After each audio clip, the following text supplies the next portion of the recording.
અષ્ટવિધિ સ્મૃતઃ.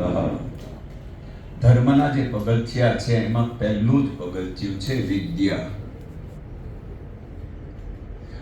કરતમભાઈ સરસ કહ્યું, અને એમાં આપણી બધાની ફરજ બને છે કે આ સંપ્રદાય વાળી વ્યક્તિ આનો વિરોધ કરે, આ સંપ્રદાય વાળી વ્યક્તિ આનો વિરોધ કરે, જે અશાસ્ત્રીય છે.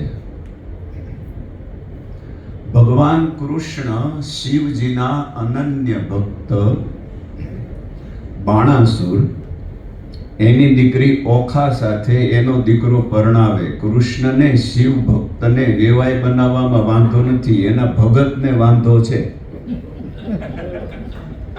આ બીમારીમાંથી મારે તમારે બહાર આવી અને આપણા યજમાનોને પણ બહાર કાઢવા પડશે. બીજી વાત પડ્યું